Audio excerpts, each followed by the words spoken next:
You're so sold on this pickle, baby. You're so sold on this pickle, baby.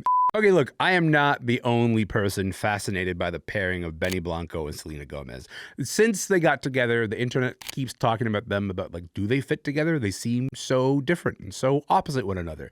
Well, there is a new opportunity to talk about them because Benny Blanco has got a new podcast called Friends Keep Secrets, and he does it with Lil Dicky. Mom, you're being filmed live on a podcast. Not live. It's not a podcast. We've rigged Dave's entire home. He can't even sell this place. It looks like a construction zone. I'm fascinated by this whole thing. I'm fascinated by just how much of Benny Blanco's feet you need in a podcast. So Fran Hoepfner is here to talk about this whole thing and why we are so drawn to the show. Why she's like, I kind of hate it actually, but also I can't stop watching this thing. I think I have the same reaction. Maybe you do too. Let's get to it. Fran, we have strayed so far from God's light. It's nice to see you, buddy. How are you?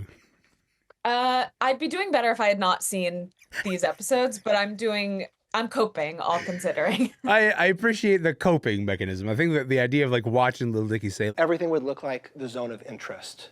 It would look like I guess it's a Holocaust movie, but an A24. You want us? Because that movie was shot with cameras rigged in a house.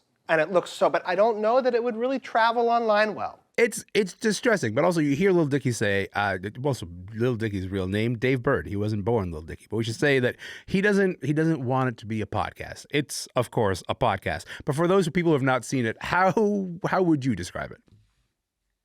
I would say it's sort of like Big Brother with celebrities, which is something we already have, which is called Celebrity Big Brother. But they've rigged Dave Bird's actual house with, I believe, 18 cameras, kind of hidden and some apparent around common spaces, so that as he and his wife and Benny Blanco and whoever their guest is move around the house, there's footage and audio of them wherever they are. So there are, very dynamic, one could say, scenes of someone sitting on the floor, someone sitting on a counter, and yet they're talking like they would on a podcast. But it is, quote unquote, an interview series. Let me ask you this. Does it work for you, Fran? Oh, no, but Okay. I kind of can't look away from it also. Okay. Tell me about that the distance between those two sentiments. The idea that it doesn't work for you, but also you're like, I've seen every episode and I will continue to watch every episode. Yeah, I like the idea of, celebrities inviting other celebrities into their homes to have a conversation. One of my favorite pieces of media in general is Jessie Ware's podcast, Yes. Table Manners, where she and her mom have people over for dinner. It's very sweet. It's very nice. Yeah.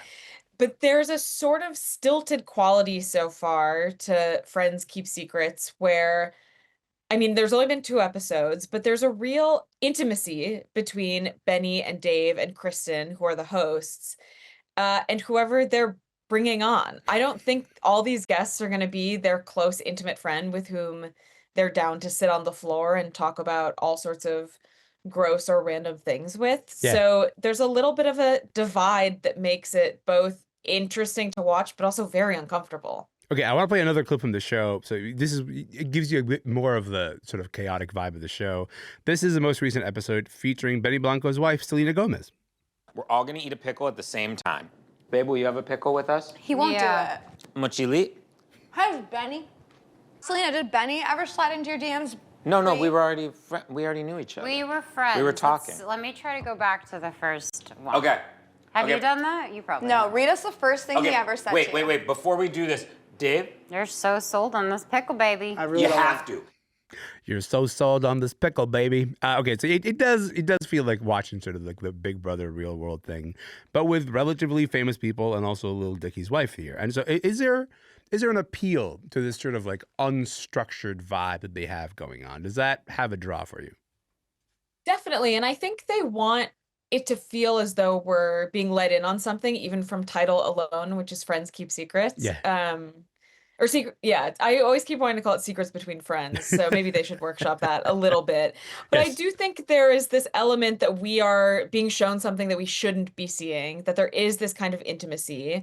And that is there, but it does feel like a really kind of like masculine intimacy that I don't know that I necessarily want to be engaging with by choice. And yet you are, but yes. and yet I am. But you know, there's this sort of sequence in this episode with Selena Gomez where they want to know if someone ever slid into her DMs, and they bleep the name over and over again, which must make for a fascinating conversation for those guys.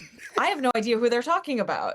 Yes. What is this for me? I'm doing some speculating, I'm reading some tweets, but to me that sort of is case in point that like this thing isn't working because they can't even say the thing that they want to be saying.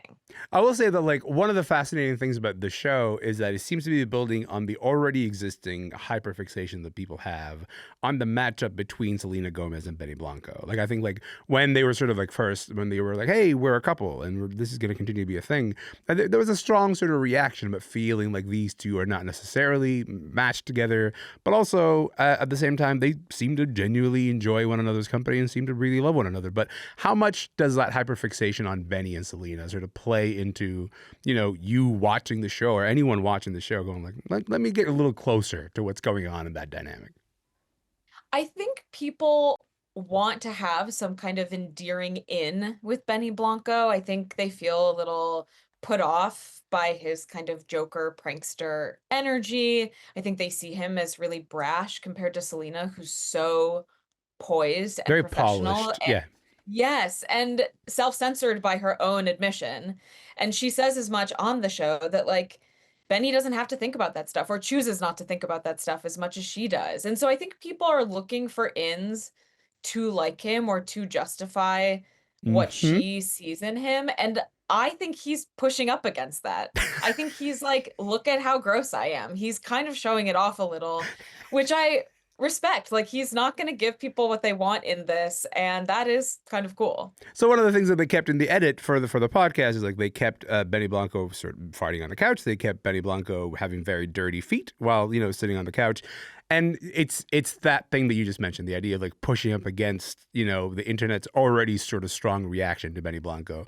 But the question is, then you have to offer something new. So do you get some kind of new insight into the relationship between the two of them as you watch the show, do you think? I think so. I think it really just shows how much affection and I think healthy dependence they have on one another for a kind of grounding. They're really opposite, and they know that. They're not pretending otherwise. Yeah. I think the most relatable and beautiful thing that happens in the episode is that Selena kind of stops the conversation at some point and she's like, I need you to crack my back for me, or like I kind of can't keep doing this.